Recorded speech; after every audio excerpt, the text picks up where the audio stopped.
Today we're going to be using Google Drawings, and you are going to work on the life cycle of a butterfly. Now this assignment starts out in your Google Classroom, where I have given you a link to Shepherd Software's Life Cycles video.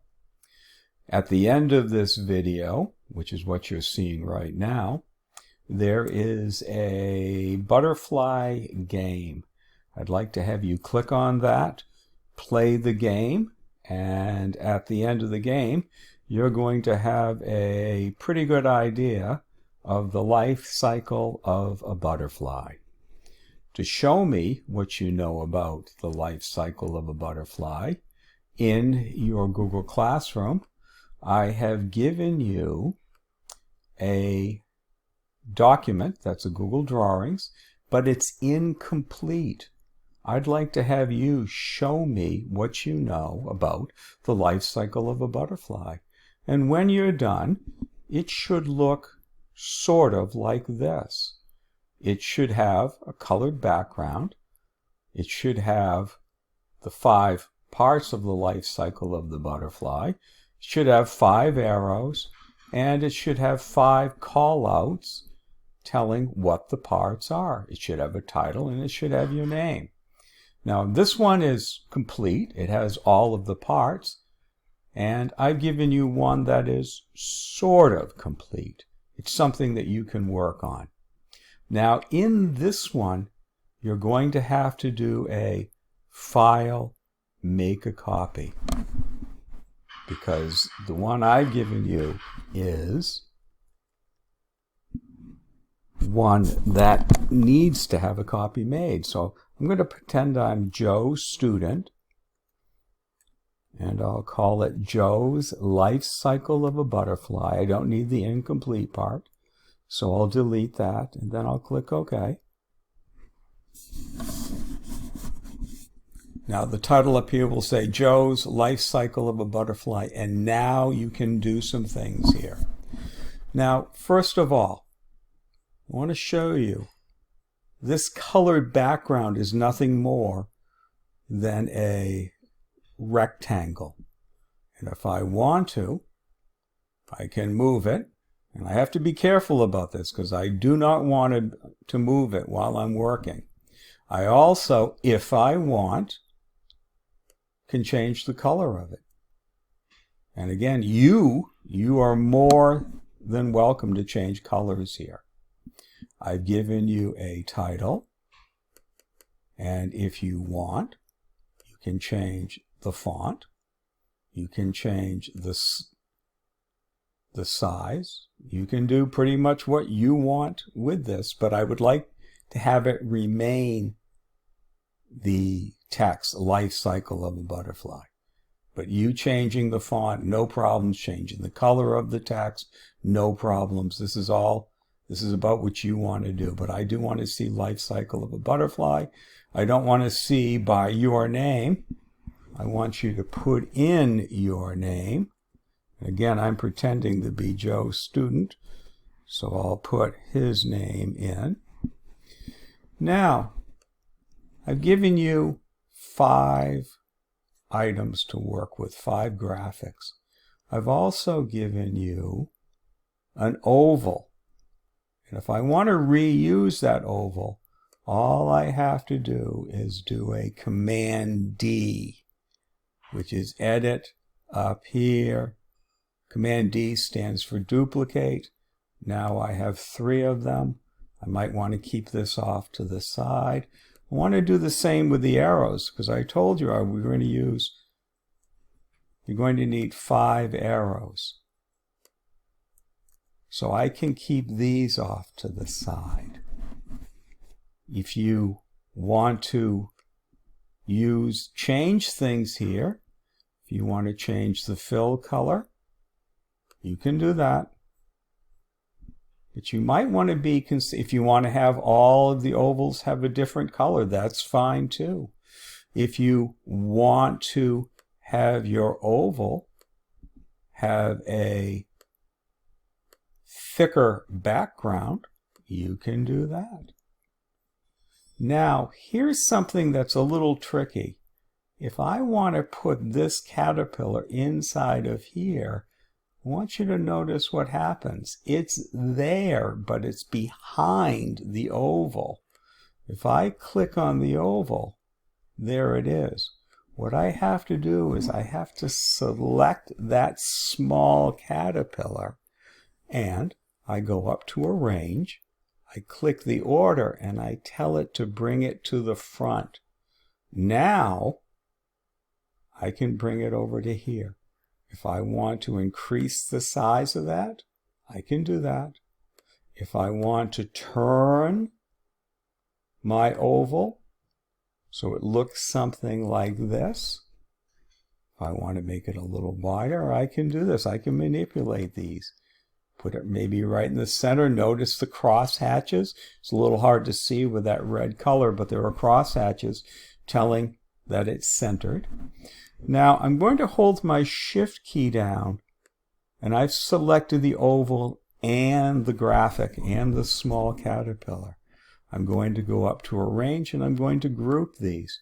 This becomes very helpful when you want to move things around. I've also given you a call out, and I can do the same thing, Command D. I have the call out, but notice it says I am an egg sac.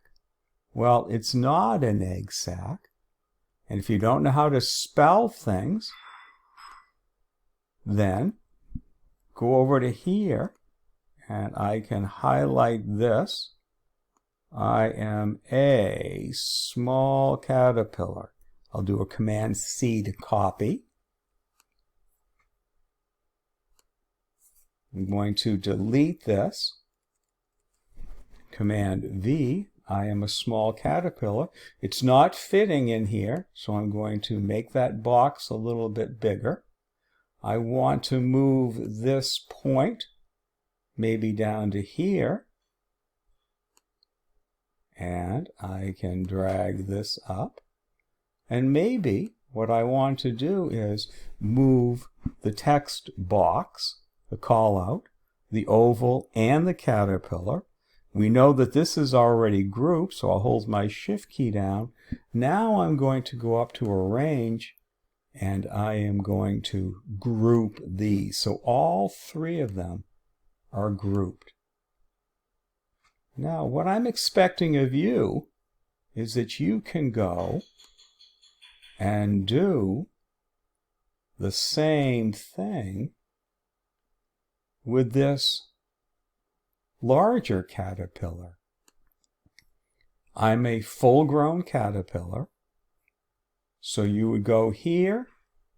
You've got this because you duplicated this, and you can make use of it again.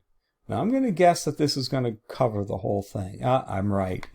So what I want to do is make sure I click here, Arrange, Order, Bring to Front, bring it up here, hold my Shift key down, Arrange, Order, Arrange, Group. Now this is all one thing. I can't if I duplicate this, it's going to duplicate all three items. This one up here has not been grouped, so I'm going to utilize that. I'm going to drag it down to here, put it the way I want it, go back over to my finished product. I'm a full-grown caterpillar. Command C. Go to here, Command V, doesn't fit, so I'll use my resizing bars, move this, get it where I want it, manipulate it. Now I'm not happy with that, so I'll bring it over to here maybe, drag this over, bring it to here. Hold my Shift key down.